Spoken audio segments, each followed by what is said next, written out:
దేశంలోని హిందువులంతా ఏకమై హైందవ శక్తిని జాగృతులు చేయాలని బీజేపీ నేత మాధవిలత పిలుపునిచ్చారు. తిరుమల వెంకన్న సేవలో బీజేపీ నేత మాధవిలత పాల్గొని స్వామివారి ఆశీస్సులు అందుకున్నారు. వీఐపీ బ్రేక్ సమయంలో స్వామివారిని దర్శించుకున్న మాధవిలతకు ఆలయ అధికారులు స్వాగతం పలికి దర్శనం ఏర్పాట్లను చేశారు.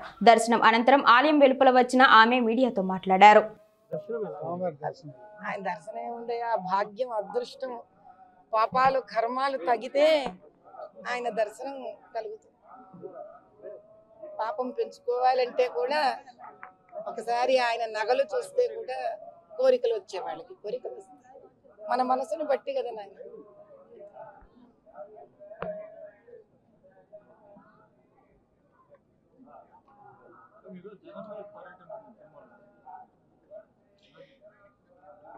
నాయన నేను మీకు ఒకటే చెప్పగలను,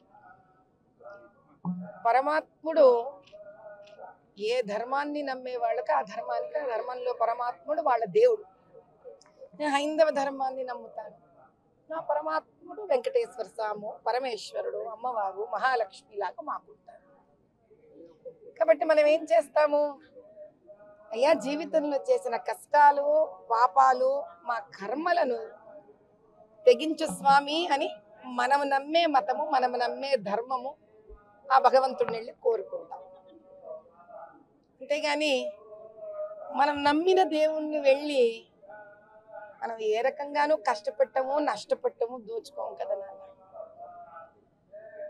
మరి అలా ఎవరు ఏ ధర్మాన్ని సహజంగా పుట్టుకతో నమ్ముతారో వాళ్ళు వాళ్ళ ధర్మానికి సంబంధించి, వాళ్ళ మతానికి సంబంధించి వాళ్ళ దేవాలయాలు ఏమున్నాయో అక్కడ పోయి తప్పు కార్యక్రమాలు కానీ దేవుడికి నష్టం జరిగే కార్యక్రమాలు కానీ చేస్తారా? మనిషిగా పుట్టినందుకు మాకు మా ధర్మాన్ని సంరక్షించుకుంటేనే కదా మా గుర్తింపుని సంరక్షించుకున్న వాళ్ళం అవుతాం. కాబట్టి మా ధర్మాన్ని, మా గుర్తింపుని, మా దేవుళ్ళని, మా దేవాలయాన్ని కాపాడుకోవడం కన్నా ఈ జీవితంలో చేయడానికి వేరే కార్యక్రమం మాకు లేదు. కాబట్టి దానికి అడ్డుకునే వాళ్ళందరినీ కూడా నిర్మూలించమని ఆ వెంకటేశ్వర స్వామిని కోరుకున్నాం. కొంతమంది వ్యక్తుల పూజలు దాడులు జరుగుతున్నాయి, వారిని ఏ విధంగా శిక్షించాలి? చూడు నాయన, హైందవులంతా కూడా ఒక విషయాన్ని తెలుసుకోవాలి తండ్రి.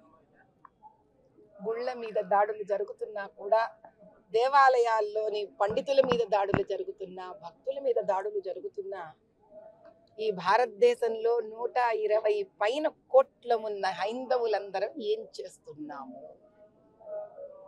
కదలి రావాలి నాయన. హైందవులందరూ ఒక అపర వరద అయ్యి కదలి రావాలి.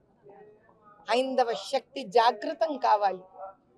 మన దేవాలయాలంటే మన పిల్లలతో సమానం. మన ధర్మం అంటే మన వంశ ప్రతిష్ఠతో సమానం. కాబట్టి ఆ దేవుడిని, దేవాలయాలని, మన ధర్మాన్ని కాపాడుకోలేని వాళ్ళం మన వంశాలను, మన పిల్లలను ఏం కాపాడుకోగలుగుతాం? తరాలను ఎక్కడ కాపాడగలుగుతాం? కాబట్టి ఇది ఒకరి బాధ్యత కాదు, మనందరి బాధ్యత అని భావించే వ్యక్తిని కాబట్టే నేను తరలి వచ్చాను. ఆ స్వామివారిని ఒకటే కోరుకున్నాను, తండ్రి నాలో కనుక ఒక ఆవగింజంత ప్రహ్లాదుడిలో భక్తి ఉంటే ఉగ్ర నరసింహావతారం ఎత్తవయ్యా, రాక్షసులను సంహరించు తండ్రి అని మాత్రమే ఆయనను కోరుకున్నాను. ఇంతటి దేవాలయంలో సనాతనంగా ఆకాశరాజు పుత్రికను కూడా వరించి పెళ్లి చేసుకున్న అపర వైష్ణవుడివి, మహావిష్ణువువి, కైలాసం నుంచి దిగి వచ్చావు కదా తండ్రి. మా కోసం శిలారూపం దాల్చావు కదా. ఇంకా సాక్షాత్తు ఉగ్ర నరసింహావతారం ఎత్తు తండ్రి. ఇక చాలు, ఈ అధర్మం మా వల్ల కావట్లేదు. రాక్షసత్వం పెరిగిన కొద్దీ దైవమే మమ్మల్ని కాపాడాలి. ఇదే కోరుకున్నాను తండ్రి.